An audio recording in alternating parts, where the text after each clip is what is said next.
제가 섬기는 백석대학교 신학대학원 채플에 몇 년 전에 귀한 목사님이 오셔서 이런 말씀을 해주셨습니다.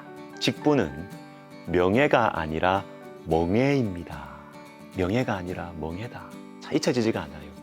우리는 직분을 가지게 되면 특별히 지도자의 자리에 서게 되면 좀 거만해지잖아요. 그런데 여러분, 이 직분은 명예가 아니라 무거운 짐을 지는 멍해의 자리인 것입니다.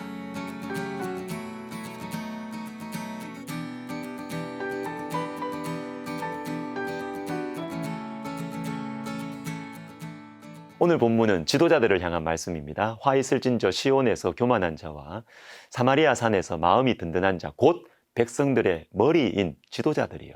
이스라엘 집이 그들을 따르는도다. 자, 이 당시 지도자들의 특징이 있었습니다. 마음이 든든한 자. 그런데 하나님께서는 이들을 향해서 화 있을 진저라고 심판을 예고하십니다. 자, 요즘 줄여서 하는 말들 많이 쓰잖아요. 그 중에서 근자감이라는 말이 있습니다. 근거 없는 자신감, 근자감. 자, 오늘 본문에 나오는 지도자들이 가지고 있는 이 든든한 마음, 이게 근자감이었어요. 4절과 5절에는 이 지도자들의 이 대표적인 모습이 드러나고 있는데요.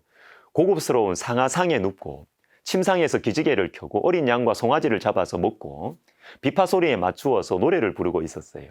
이 당시 지도자들의 대표적인 모습이 뭐였느냐? 먹고 마시고 놀고 누워 자는 것입니다. 자, 여러분, 여기서 중요한 질문을 던져야 돼요.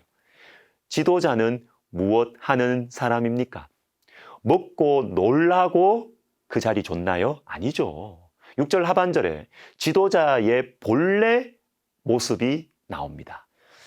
요셉의 환난에 대하여는 근심하지 아니하는 자로다. 자, 지도자는 요셉의 환난, 즉 백성들의 아픔과 고통을 근심하라고 그 자리 준 거예요.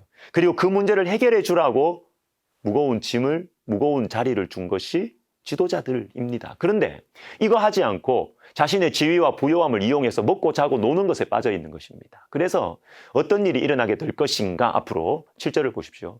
그들이 이제는 사로잡히는 자 중에 앞서 사로잡히리니. 자, 지도자들이 앞장서서 희생하지 않으니까 포로로도 제일 앞서 끌려간다는 겁니다. 앞장서서 섬기라고 지도자로 세워줬는데 그거 안 하니까 앞장서서 사로잡혀 가는 것입니다.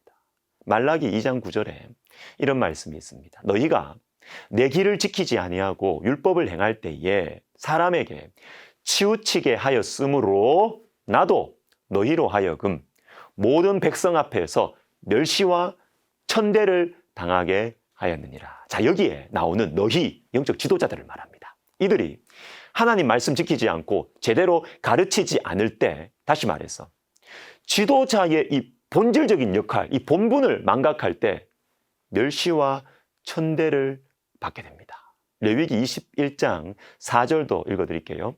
제사장은 그의 백성의 어른인즉 자신을 더럽혀 속되게 하지 말지니라. 자, 제사장은 영적인 어른이에요. 공동체의 지도자입니다. 자, 어른과 지도자의 권위가 잘 서 있어야 가정이 편안하죠. 국가가 안정되고 후세대들이 건강하게 자랄 수 있습니다. 자, 그러면 어떻게 해야 지도자의 권위가 잘 설 수 있을까요? 물론 따르는 사람들이 존경하고 순종해야죠. 그러나 지도자의 자기 관리도 매우 중요합니다. 방금 읽은 레위기 말씀하지 않습니까? 자기를 더럽혀 속되게 하지 말지니라. 지도자는 자신을 잘 관리해야 하는 것입니다. 19세기 영국에서 활동한 이 성경 주석가인 존 트랩이라는 목사님이 계시는데 이분이 이런 말을 했어요. 우리는 한때 나무 그릇에 황금 목회자를 가졌다. 하지만 지금은 황금 그릇에 나무 목회자를 갖고 있다. 참, 이 비참한 말이에요. 우리 한국 교회도 그런 것 같습니다. 예전 우리나라 교회가 처한 외적인 형편은 나무 그릇이었어요. 가난, 박해, 차가운 마룻바닥, 나무 그릇이었어요. 그러나 그 당시 교회를 섬기는 목사님들은 황금 같았어요. 가난해도 성도들에게 손 벌리지 않았습니다. 멸시받고 욕을 얻어먹어도 맞대응하지 않았습니다. 그냥 멸시받았고 그냥 굶었고 그냥 쫓겨났고 그냥 박해받았어요. 무릎을 꿇고 하나님 다루심을 기다리면서 인내와 기도와 사랑으로 교회를 섬기셨습니다. 그러나 오늘날 어떻습니까? 교회에 박해 없습니다. 가난 예전보다도 훨씬 나아졌습니다. 차가운 마룻바닥 아니요, 교회가 가장 시원해요. 가장 따뜻해요. 환경도 좋아졌습니다. 교회는 황금 그릇이 되었습니다. 그러나 저를 비롯한 목회자들은 어떻습니까? 그 영성과 인격은 어떻습니까? 나무 그릇 같아요. 여러분, 목회자를 위해서 기도해 주시기를 바랍니다. 디모데전서 4장 16절을 보면서 말씀 마무리하겠습니다. 내가 내 자신과 가르침을 살펴 이 일을 계속하라. 이것을 행함으로 내 자신과 내게 듣는 자를 구원하리라. 다음 세대 영적 지도자인 디모데에게 주님께서 말씀하십니다.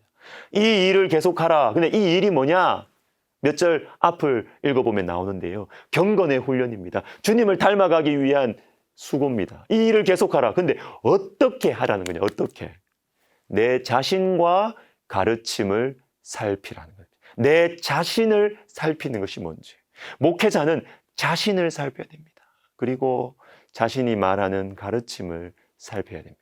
그렇게 할 때 내게 듣는 자를, 즉 성도들을 구원할 것이다. 근데 여러분, 말씀을 잘 보시면 구원하는 사람이 한 명 더 있습니다. 내 자신을 구원하리라. 여러분, 지도자가 자신을 잘 관리해야 하는 이유가 있습니다. 나 자신을 구원하기 위해서입니다. 여러분, 지도자는 영향력이 큽니다. 그리고 유혹도 많습니다. 자신을 잘 관리해야 선한 영향력을 미칠 뿐만 아니라, 여러분 기억하십시오. 자신을 구원할 수가 있습니다. 지도자들을 위해서 기도하시는 저와 여러분 되시기를, 여러분 섬기시는 교회의 목사님 위해서 기도하시는 여러분 되었으면 좋겠습니다. 기도하겠습니다. 하나님 아버지, 참 위험한 자리, 너무나 위험한 역할을 지도자들이 감당하고 있습니다. 주님의 말씀으로 지도자들의 마음을 잠들지 않도록 주님 도와주셔서 교회를 살리고 영혼을 살리고 나라를 살리고 자기 자신을 구원하는 하나님, 그러한 경건한 지도자들 주님 되게 하여 주시옵소서. 예수님의 이름으로 기도하옵나이다.